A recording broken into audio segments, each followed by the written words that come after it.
जय श्री श्याम। भक्तों, श्री कृष्ण के अनेक अनेक भक्त हुए। उन्हीं भक्तों में से एक नाम भक्त रसखान का भी आता है। 1558 ईस्वी दिल्ली में जन्मे सैयद इब्राहिम खान कृष्ण भक्ति की कविताएं लिखने के कारण कवि रसखान के नाम से प्रसिद्ध हुए। मुसलमान होते हुए भी कृष्ण भक्ति और उनके प्रेम की अविरल धारा प्रवाहित करने वाले रसखान के सवैये तो सचमुच रस के खान हैं। मानुस हों तो वही रस खाने, बसों ब्रज गोकुल गांव के ग्वारण। जो पशु हों तो कहा बस मेरो, चरो नित नंद की धेनु मझारन। प्रस्तुत पंक्तियों में श्री रसखान जी ने मनुष्य और पशु हर जन्म में ब्रज भूमि में ही रहने की प्रार्थना की है। ऐसी क्या बात हुई जो कृष्ण की भक्ति रस में बहकर एक खान रस खान बन गया।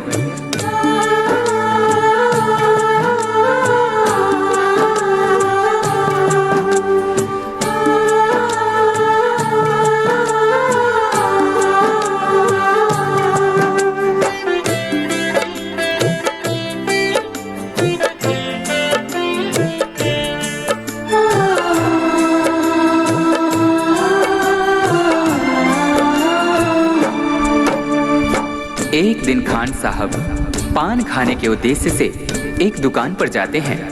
तभी अचानक उनकी नजरें उस दुकान पर लगी बाल कृष्ण की छवि पर पड़ती है। उन्होंने उस पान वाले से पूछा, भाई ये नन्हा सा बालक कौन है जिसका इतना कोमल शरीर परंतु इसके पांव में एक जूते तक नहीं? ये जिस जमीन पर खड़ा है वो कितनी खुरदरी है। तभी पान वाले ने कहा, भाई खान साहब इसका नाम श्याम है और अगर इसके इतने ही फिक्र है तो आप ही इसके लिए जूते बना कर लाइए ना। ये बात खान साहब के हृदय को छू गई। फिर क्या था, दूसरे ही दिन हाथों में नन्हे श्याम के चरण पादुका लिए वे उसी पान वाले से पूछते हैं, बताओ कहाँ मिलेगा श्याम, बताओ कहाँ मिलेगा श्याम, बताओ कहाँ मिलेगा श्याम, बताओ कहाँ मिलेगा श्याम। चरण पादुका लेकर सबसे, चरण पादुका लेकर सबसे पूछ रहे रस खान, बताओ कहाँ मिलेगा श्याम, कहाँ मिलेगा श्याम, बताओ कहाँ मिलेगा श्याम, बताओ कहाँ मिलेगा श्याम।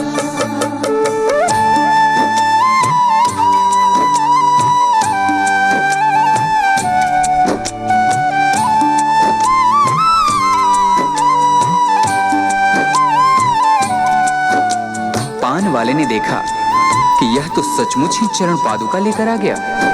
उसने अपना पल्ला झाड़ते हुए कहा, देखो भाई यह नन्हा बालक यहाँ तो तुम्हें नहीं मिलेगा, शायद कहीं और मिल जाए। जाकर किसी दूसरे से पूछते क्यों नहीं। उस नन्हे श्याम की सूरत को अपने दिल में बसाए खान साहब चल पड़ते हैं और रास्ते में आने जाने वाले हर व्यक्ति से पूछते हैं, वो नन्हा सा बालक है, सांवली सी सूरत है, बाल घुंघराले उसके, पहनता मोर मुकुट है।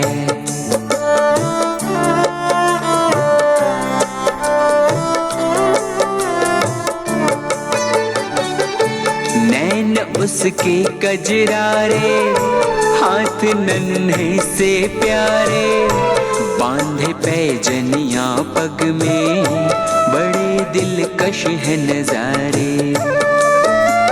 घायल कर देती है दिल को, घायल कर देती है दिल को, उसकी एक मुस्कान, बताओ कहाँ मिलेगा श्याम, कहाँ मिलेगा श्याम, बताओ कहाँ मिलेगा श्याम, बताओ कहाँ मिलेगा श्याम।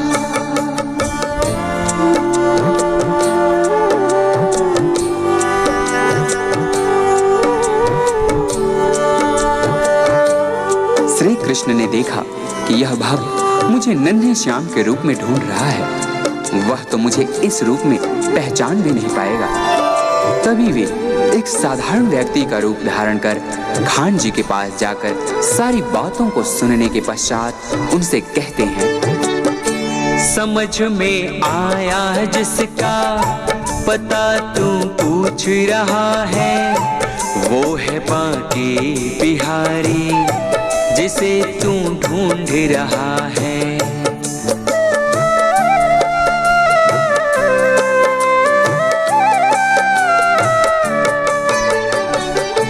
कहीं वो श्याम कहाता, कहीं वो कृष्ण मुरारी, कोई सांवरिया कहता, कोई गोवर्धन धारी। नाम हजारों ही है उसके, नाम हजारों ही है उसके, कई जगह में धाम। बताओ कहाँ मिलेगा श्याम, बताओ कहाँ मिलेगा श्याम।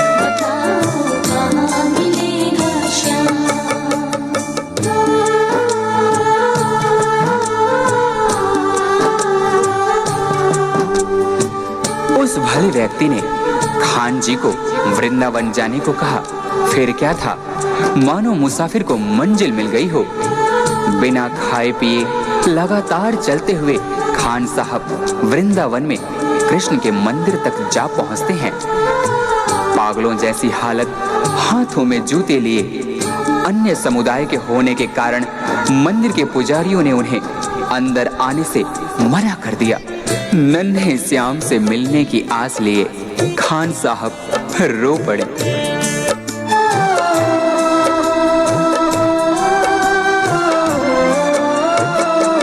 मुझे ना रोको भाई, मेरी समझो मजबूरी, शाम से मिलने दे दो, बहुत है काम जरूरी।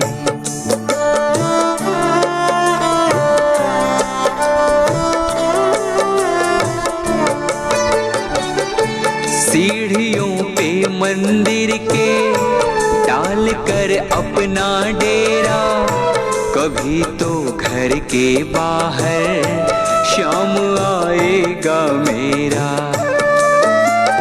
इंतजार करते करते ही, इंतजार करते करते ही सुबह से हो गई शाम। बताओ कहाँ मिलेगा शाम, बताओ कहाँ मिलेगा श्याम।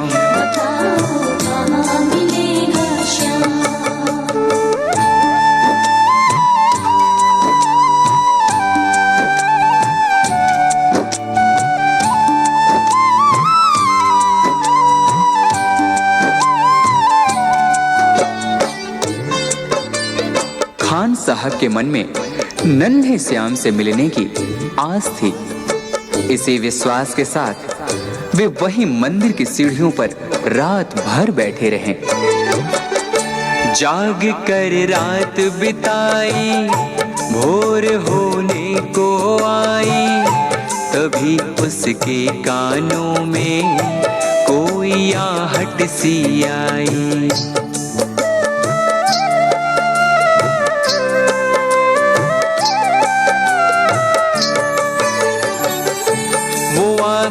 पीछे देखे, वो देखे दाएं बाएं, वो चारों ओर ही देखे, नजर कोई ना आए। झुकी नजर तो कदमों में ही, झुकी नजर तो कदमों में ही बैठा नन्हा श्याम। बताओ कहाँ मिलेगा श्याम, बताओ कहाँ मिलेगा श्याम।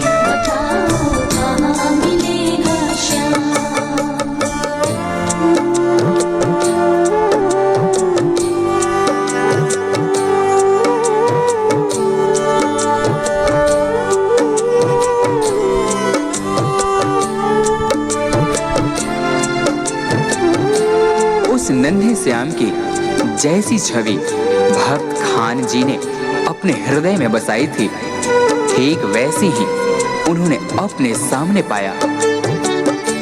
खुशी से गदगद होकर गोद में उसे उठाया, लगा कर के सीने से बहुत ही प्यार लुटाया।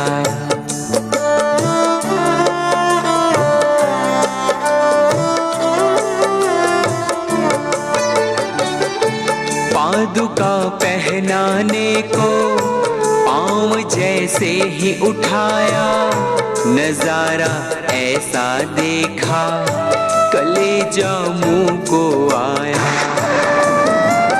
कांटे चुभ चुभ करके घायल, कांटे चुभ चुभ करके घायल हुए थे नन्हे पाँव। बताओ कहाँ मिलेगा श्याम, बताओ कहाँ मिलेगा श्याम।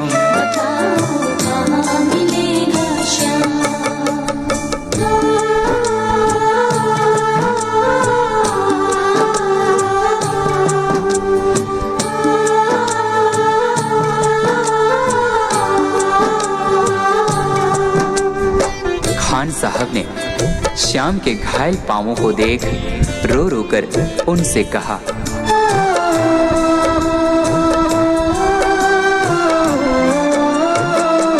खबर देते तो खुद ही तुम्हारे पास में आता, न पग में छाले पड़ते न चुभता कोई कांटा।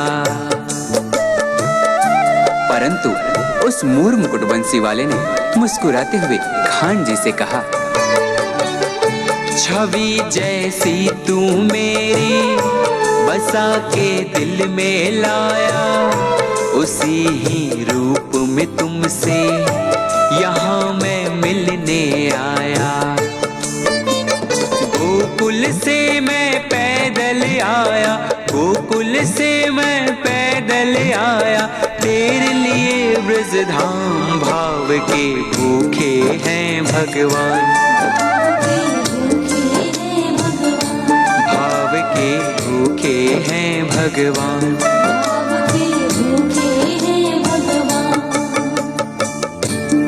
इस प्रकार भक्त और भगवान का मिलन शायद ही देखने को मिले। जाकी रही भावना जैसी हरि मूरत देखी तिन तैसी।